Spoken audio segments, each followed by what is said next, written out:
So I remembered something kind of interesting. I have a mini clover lawn. I mean, it's predominantly mini clover.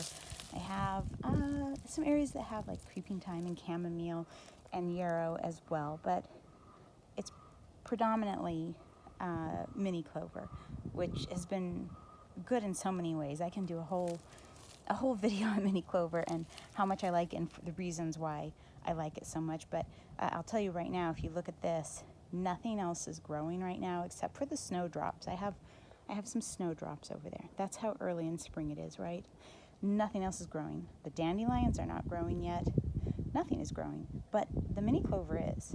So the great thing is this will fill in over the next couple weeks, even though it's early March.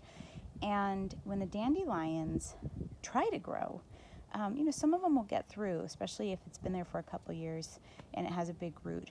But this really chokes out competing seed. And I know some people love dandelion, but I'll tell you the issue I have with dandelion. First of all, it's not native. But second of all, if I don't spray my yard with anything, but I can't control what my neighbors decide to do. And I know that a lot of people do not like dandelions in their lawn. So the thing is because they're so hard to control because the seeds blow everywhere.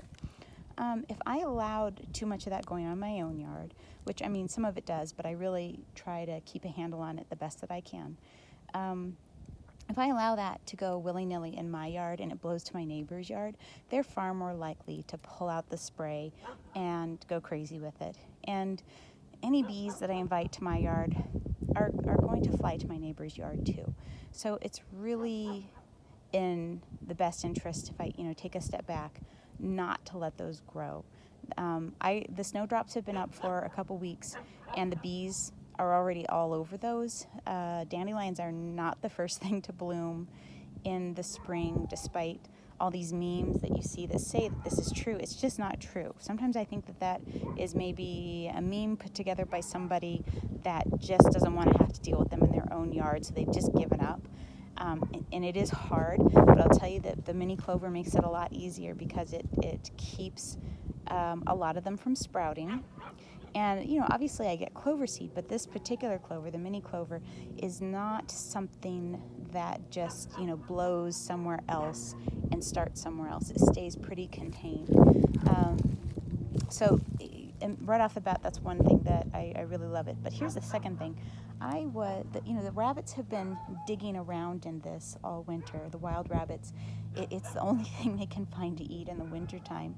So they will scratch through the thatch and, nibble at the green clover underneath. So what happened over here was there was all these like balls of thatch, and I raked them up the other day, and I put them over here because I thought, gosh, I'll probably have something I can do with these.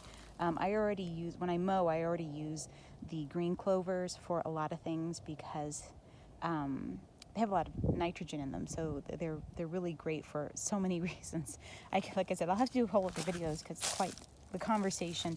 But I had all this thatch, and it was full of little rabbit pellets too. So I realized, actually, even though I do have straw, this is just an example of, using what you have. Try to look around and see if something makes sense. To me, this thatch made great sense as a mulch. It is very lightweight, which should allow those peas to pop through just fine, but it certainly protects the soil. And after I have watered this in, it should stay really well.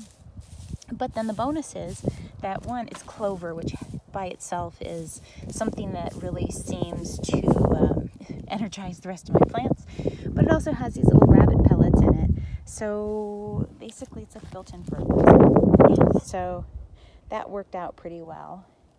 And we'll see what happens in a couple of weeks with this. And that's it.